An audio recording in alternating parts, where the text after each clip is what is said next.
So let's move along here to the consensus free agent list here. Okay. And I want to give a shout out. This was done really, really well by Acme Packing Company. Okay. And what I did was I attached the article here. So everybody go give that a click.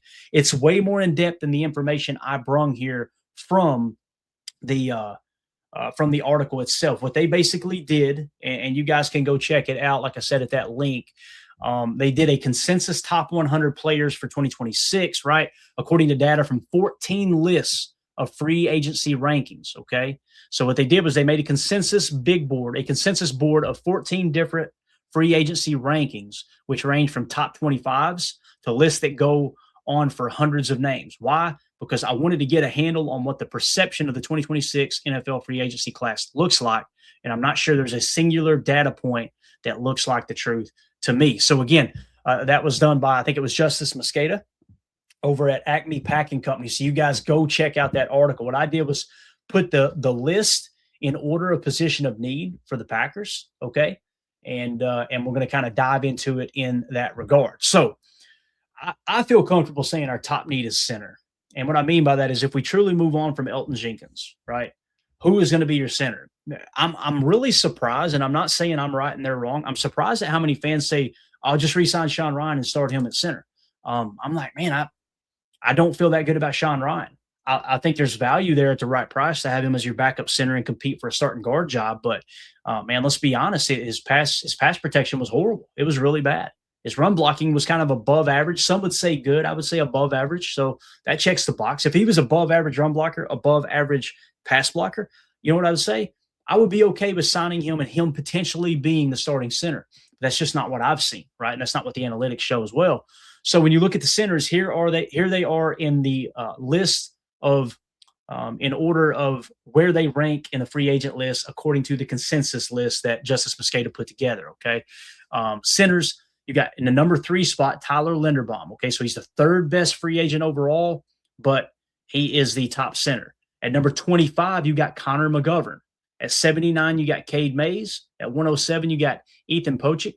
And then at 184, you got Andre James. So again, Tyler Linderbaum here, guys, he's the home run. He is the dude you want to go get in free agency if you've got the money. If you move on from Elgton Jenkins, you free up $20 million. You now have the money to go get Tyler Linderbaum. You're kind of trading those two players out. Some are saying Linderbaum will be around 16, 17 million per. Others will say that's crazy. It's going to be 22 to 25 per. None of them are mentioning how much guaranteed money.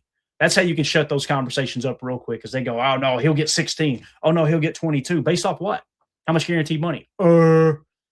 That's the determining factor. More guaranteed money, less AAV.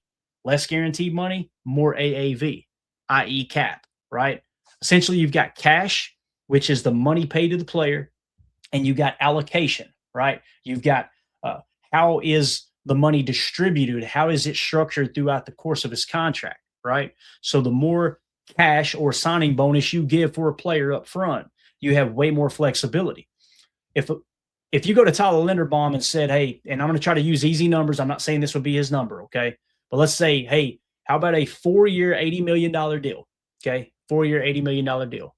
And another team says, we'll give you 4-year, $90 million, right? It makes sense. All things being equal, go for the $90 million, right? But what if the $80 million says, we'll give you $30 million guaranteed, and the $90 million says, we'll give you $15 million guaranteed? Guess what Linderbaum's going to do?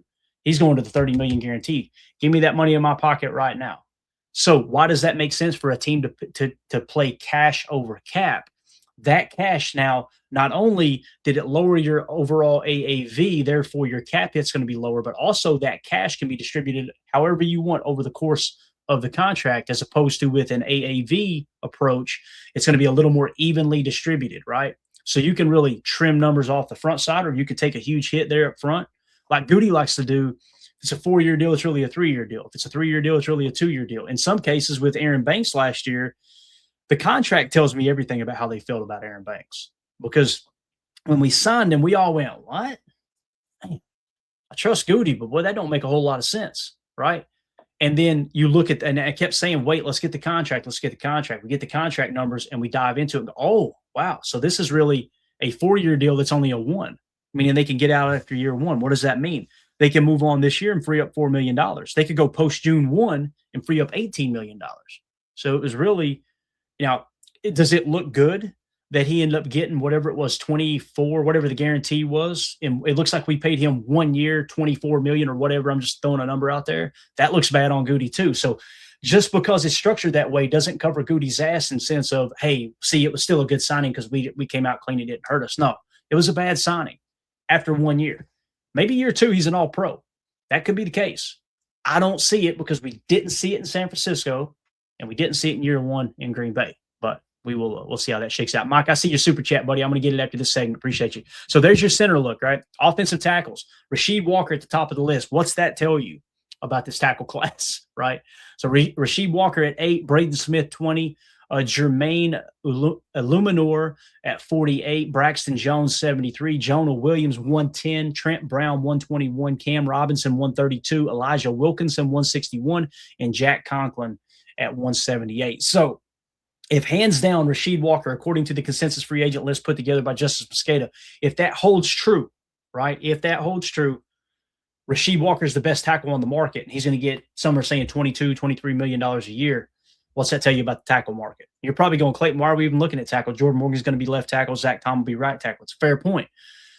But what does Goody like to do? He likes to get tackles and move them to guard. So could one of these guys be on the list to play guard? Could they be an above average tackle and be a good guard? It's possible. We have to dive into each individual player, which we obviously don't have time to do that, right? At least today. But that's a look at the offensive tackles. Now let's get to guards. To me, the guard list is very intriguing. And it's cool to see Justice put together such an extensive list because out of all the positions in free agency, this is the one I feel like you can get the help you need, right? I've got 1, 2, 3, 4, 5, 6, 7 players earmarked on my list, okay? Here's the list he's got. Number 26, David Edwards. 28, Isaac Samala. 41, Elijah Vera Tucker. 42, Joe Batonio. 57, Wyatt Teller. 60, Ed Ingram. 66, Kevin Zeitler. 72, Dylan Parham. 83, John Simpson. 84, Zion Johnson. 97, Greg Von Roten. 102, Dalton Reisner. 115, Daniel Falalale, if that's how you say it. 134, Tevin Jenkins. 180, Trevor Penning. 186, Chris Paul. 197, Dylan Raduns. And so there's all the guards list. Notice there's a lot more guards and tackles. So his list agrees with our list, right? And again, the ones I've got earmarked that I like is Isaac Samalo. In this case, they got him number 28 on his list. David Edwards, he's got it 26. I like Samalo a little bit more. Not necessarily more. I'd have to do an individual breakdown, but he's on my list as well. Elijah Vera Tucker's on my list. Joe Batonio's on my list. Kevin Zeitler's on my list. Ed Ingram's on the list. And Tevin Jenkins is on the list. That's all I got on the list of the players that I like on this free agent list. So again, what do we always talk about? A low supply and high demand equals a price hike, right? Well, a high supply, low demand equals savings, right? The value is going to drop. It's going to be driven down. So when you approach it, the offensive line as a whole, you could pay top dollar for center Tyler Linderbaum. You can try to get a little bit of a discount on Connor McGovern, but some people are saying he's going to be like $16 million per. So if that's the case, go ahead and give me Tyler Linderbaum instead of Connor McGovern, right? You're willing to overpay for great. You're not willing to overpay for good. And then you could go probably get a deal because the market's a little bit saturated with these guards. Now, will Goody do that? That's the question. Will he move on from Aaron Banks? I doubt it.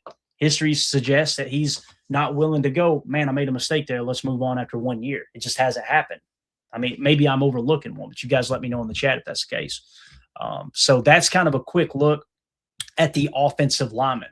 All right. Let's take a quick let's jump back here to the super chats real quick, and then we'll move on to the defensive side of the ball. Mike Witt with the super thank you, buddy. Says my other hot take, Sorrell takes a second-year leap this year and is starting by week 4. He reminds me so much of a young Zadarius Smith, and a young Zadarius Smith with his head on right, Mike. Stylistically, I can see what you're saying. I've got a lot of high hopes for Barron Sorrell. There's nothing I would love more. You want to talk about a perfect scenario for the Packers? Imagine this, guys. Imagine this.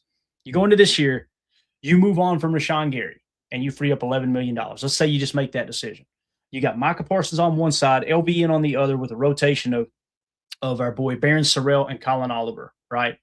And let's say you go get an edge defender in the draft, or you pick somebody up in free agency or whatnot. But what if like Mike's saying here, what if by week 4 or 5, Baron Sorrell's so damn good you can't keep him off the field, right? And he takes LVN's job, you know? If that happens, then guess what? You let LVN walk and you got Baron Sorrell for 3 years on a rookie deal that's not even $1 million, right at $1 million.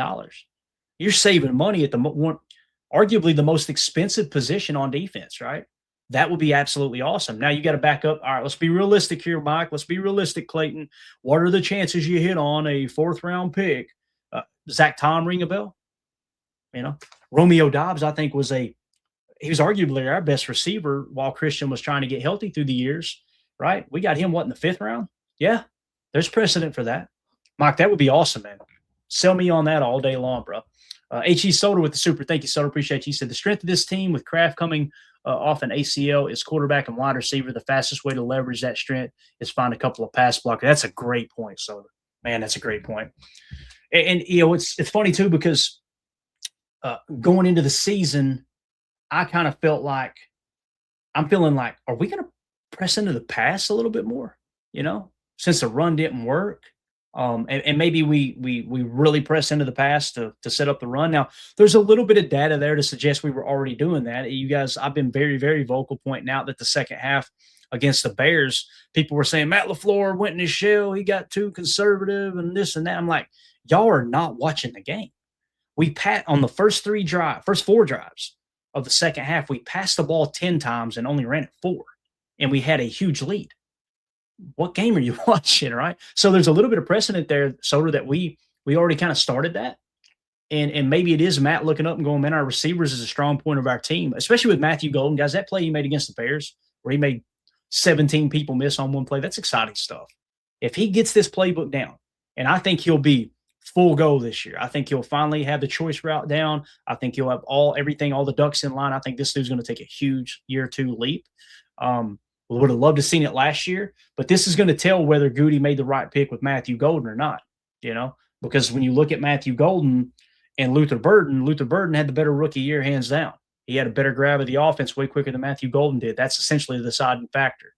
Now, doesn't mean that Matthew Golden won't go screaming by him and he has a sophomore slump. Could happen, right? Could happen. So I think it's a fair point there, Soder. Appreciate you, buddy. Thank you for the super, man. All right. So if you guys are watching this back later, let us know what you think about the offensive line free agents here in terms from a consensus standpoint. Which of those offensive linemen would you like to sign? Would you go break the bank for Tyler Linderbaum? There's your starting center. Would you pay a little bit less for a Connor McGovern?